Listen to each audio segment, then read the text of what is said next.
কই যাবেন? অফিসে যাব, একটা চাকরির বিজ্ঞাপন দেখেছিলাম। আর কোনো চাকরি হবে না, লোক নেওয়া হয়ে গেছে। লোক নেওয়া হয়ে গেছে? আচ্ছা, আমি ভিতরে যে স্যারের সাথে একটু কথা বলি। বললাম না লোক নিবেন না, বাংলা কথা বুঝেন না, যান এখান থেকে।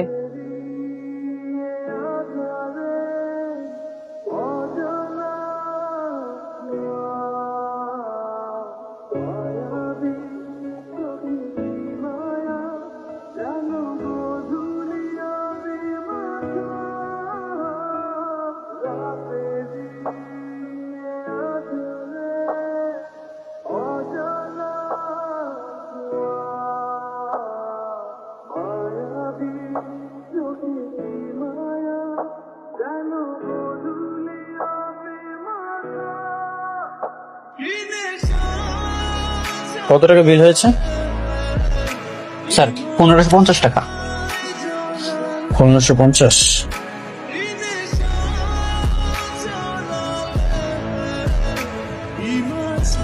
স্যার কার্ড তো কাজ করছেন। কি বলতেছেন কার্ড কাজ করছে না? মানে আপনি আরেকবার একটু ট্রাই করে দেখেন। আমি ভালো করে চেক করেছি, সম্ভবত আপনার কার্ডে টাকা নেই অথবা কার্ড লক। আপনি এক কাজ করেন, ক্যাশ টাকা দেন। আচ্ছা, আমার কাছে তো ক্যাশ টাকা নেই, আমি আরেকটা কার্ড দিচ্ছি, নাও, এটা একটু ট্রাই করে দেখ।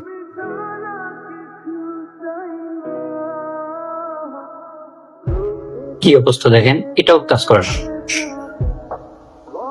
ক্যাশ টাকা দেন।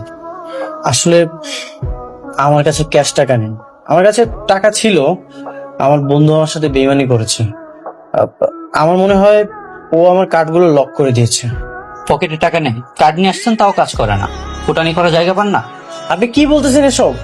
আর কত ধরনের বাটপার দেবো? তোমাদের মতো চিটার বাটপার আমাদের রেস্টুরেন্টে প্রতিনিয়ত আসে। চলো আমাদের রান্নাঘর পরিষ্কার করবো।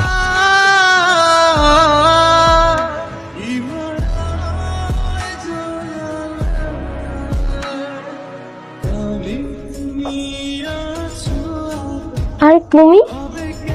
বৃষ্টি? শালা ফকির, টাকা না থাকলে বড় রেস্টুরেন্টে খাইতে আসবি না, টাকা না থাকলে রাস্তায় বসে জুট খাবার খাবি। আপনি একজন ভদ্রলোকের সাথে এমন ব্যবহার করছেন কেন? এটা কি কোনো সভ্য মানুষের আচরণ হতে পারে? ভদ্রলোক? কে ভদ্রলোক? আমি তো কোনোভাবে ওনাকে ভদ্রলোক মনে করি না।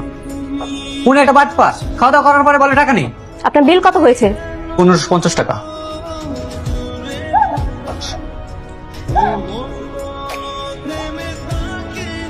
এখানে 5000 টাকা আছে, 1550 টাকা আপনার বিল, আর বাকিটা আপনার টিপস।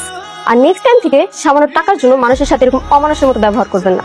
আগে মানুষ হন, তারপর এরকম রেস্টুরেন্টে। চলো তনিক, এখানে খাবো না।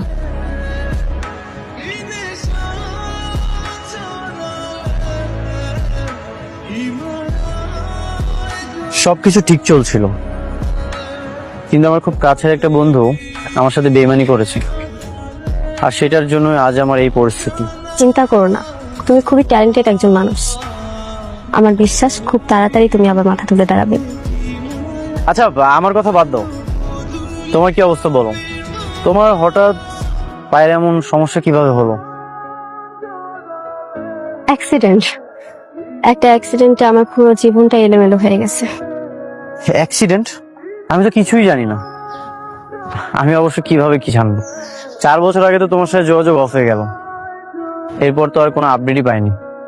আমি ইচ্ছে করেই নিজেকে আড়াল করে রেখেছি। যখন ডাক্তার বলল আমি আর কখনোই একটা স্বাভাবিক মানুষের মতো হাঁটতে পারবো না, তখন ভাবলাম তোমার সামনে এসে কি লাভ। সেই জন্য এত বড় ঘটনা তুমি আমাকে জানাবে না? তুমি তো আমাকে ভালোবাসতে না, আমিই তোমাকে পছন্দ করতাম। যখন আমার পা ভালো ছিল তখনই আমাকে পাত্তা দাওনি, আর এই খোঁড়া পা নিয়ে তোমার সামনে কিভাবে যাই বলো? আমি আরো ভেবেছিলাম তোমার প্রপোজাল আমি অ্যাকসেপ্ট করিনি, এই জন্য হয়তো নতুন একজন জীবন সঙ্গী বেছে নিয়েছো। আমি আমার জীবনে একজনকে ভালোবেসেছি, আর এখনো তাকেই ভালোবাসি। জানি কখনো তার ভালোবাসা পাবো না, কিন্তু আফসোস নেই, সবসময় যে পেতেই হবে এমন তো কোনো শর্ত নেই। বৃষ্টি, তুমি এখনো আমাকে ভালোবাসো?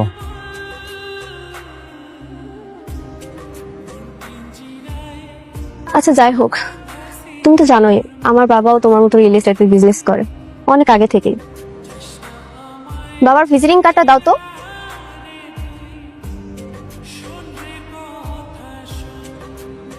তুমি এই কার্ডটা রাখো, একদিন বাসায় এসো, আমি বাবার সাথে কথা বলবো, সে যেন তোমাকে ভালো একটা কিছু ব্যবস্থা করে দেয়। থ্যাংক ইউ বৃষ্টি, আমি অবশ্যই তোমার বাবার সাথে দেখা করতে আসবো।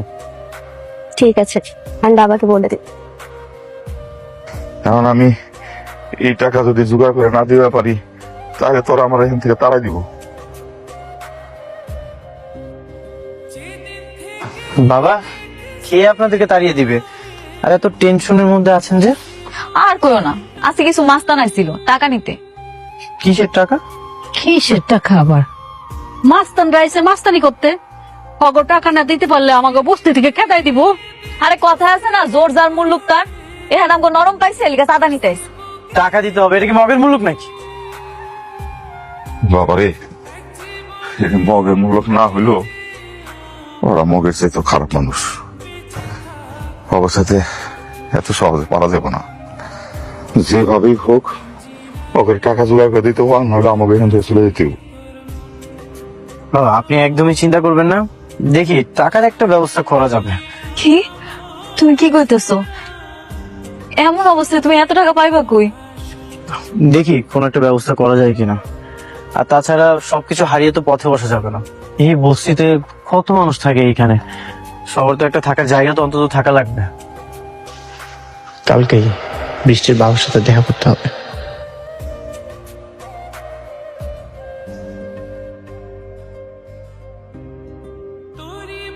আরে বসো না।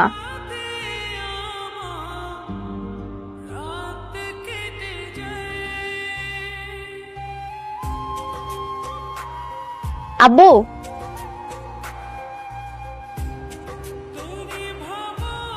আসসালামু আলাইকুম আঙ্কেল। ওয়ালাইকুম আসসালাম। তুমি তাহলে অনেক জি। Listen down. ফাইলটা নিয়ে অফিসে যাও, আমি সিগনেচার করে দেবো কালকে। তুমি এতে যাও।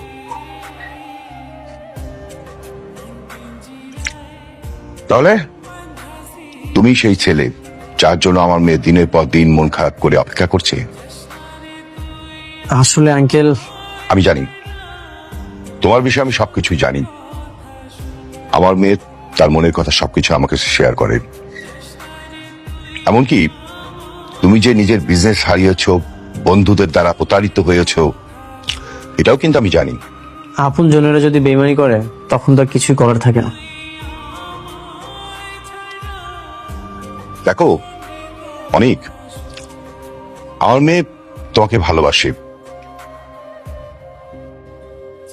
আমি চাই তুমি আমার মেয়েকে বিয়ে করো।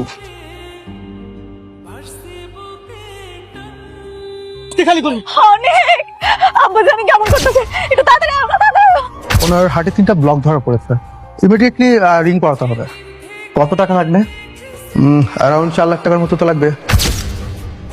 হ্যাঁ চাচা, আপনি তো আমার সব সম্পত্তি নিয়ে গেছেন।